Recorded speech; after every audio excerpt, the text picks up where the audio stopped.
Hi everyone and welcome to my YouTube channel. I'm back down on the beach again today and hopefully going to capture some lovely wave patterns. It's about high tide in about 2 to 3 minutes and there's a lot of swell around these rocks here on the point here at Godrevy, and hopefully with the camera in shutter priority mode I'll be able to capture some images. Now you may start to think that's a little bit cheating, isn't it, Rob? But I want the camera to start to work, and using one of the modes on the camera, shutter priority, aperture priority, I'm going to be able to capture some of the images that I want. I have not got enough time to obviously manually set everything, even though I probably could get a base image, but I obviously want to actually make sure that I've got the camera working a little bit. I'm going to probably put the ISO into auto. Obviously it's going to work out the aperture, but the shutter speed is about 250th of a second because I really want to freeze the action of these waves crashing around and the swirls as well that it's obviously creating. So hopefully will work out really interesting. Let's have a look at a couple of images that I can come up with.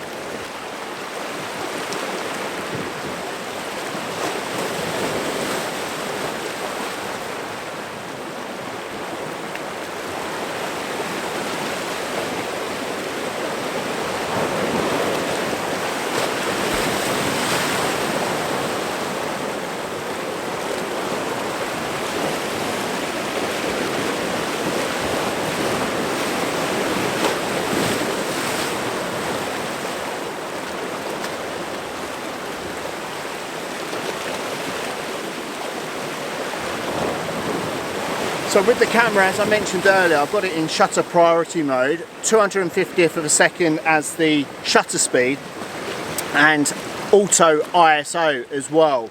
Hopefully working out really quite well. Again, what I've also got set up is the burst shutter speed as well, because obviously the shapes that are creating, the splashes that it's creating as the waves are crashing against the rocks around here, I just wanted to make sure that I can freeze as many information as the waves are obviously crashing around.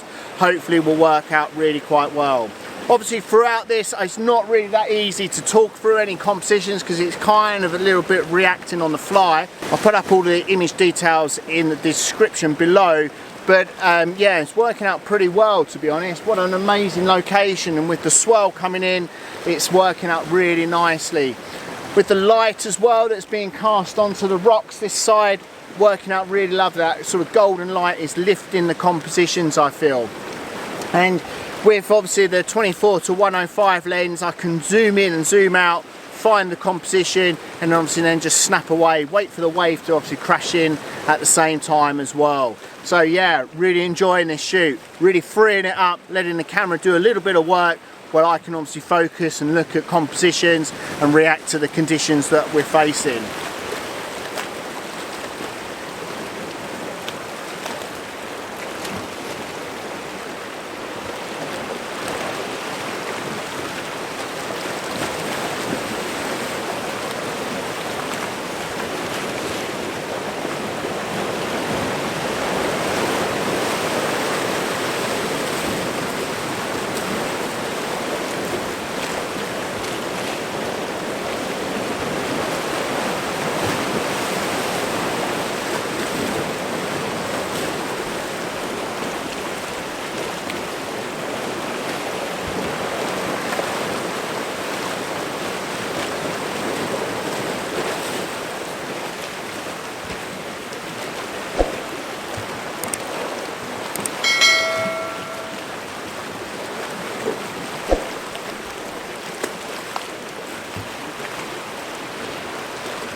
This is working out so fun, shooting obviously all these different compositions, and also seeing a seal that's popping up and getting its morning breakfast as well.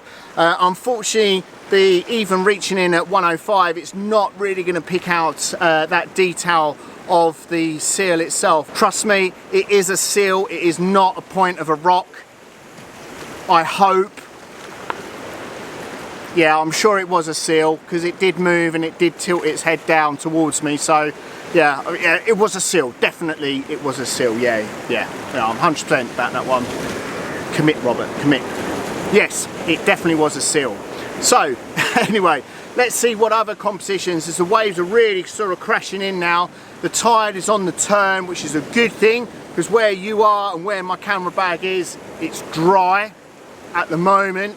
The camera bag is done up, so I know a couple of fellow vloggers have been out to coastal locations and you get a rogue wave that absolutely smashes everything over. So yeah, that is obviously all done up, so hopefully should that rogue wave do come in, yeah, it won't obviously flood my camera bag.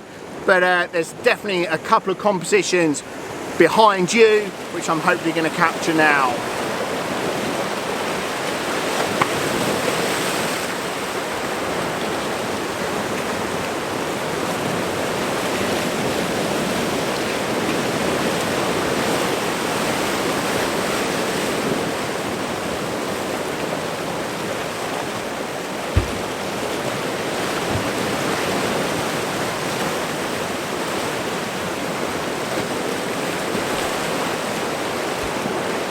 So this is so enjoyable, just obviously looking at the compositions and making sure that obviously you've got the right shutter speed and adjusting it as well. So I've taken about a point, 1/4 of a second, 1/10 of a second, which is actually a long enough exposure to actually get a little bit of the trails of the sea or the waves as they're coming in and then receding as well. And yeah, putting it into high burst mode. Now I know when I bought the Canon EOS R that it wasn't the fastest camera out there in respect of frame rate.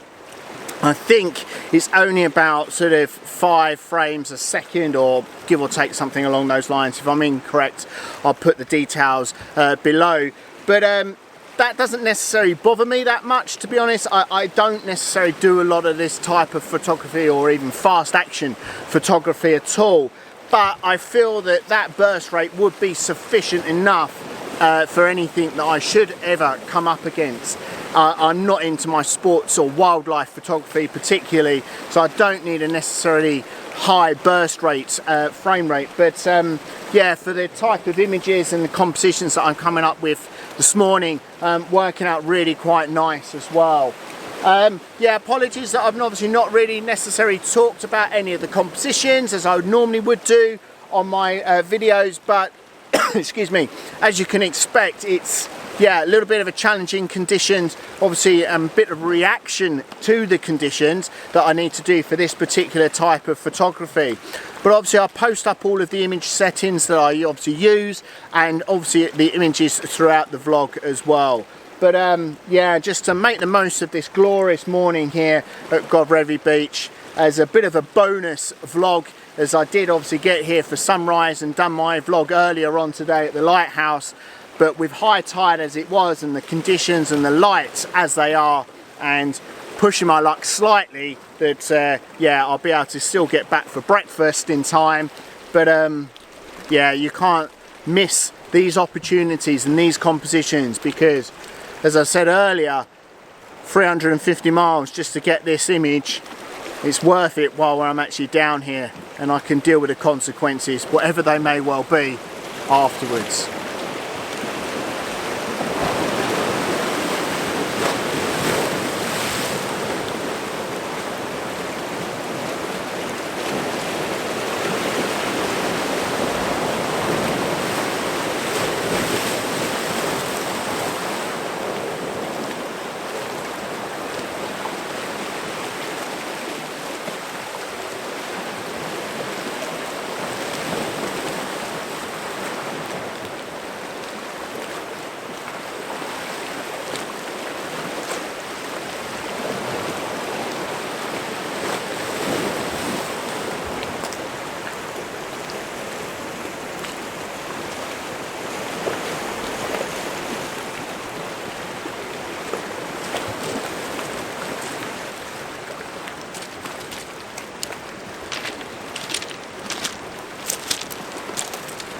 So with a bit of an extra video here down at Godrevy Beach, because of the conditions, as I mentioned, you can't miss this opportunity when it's presented in front of you.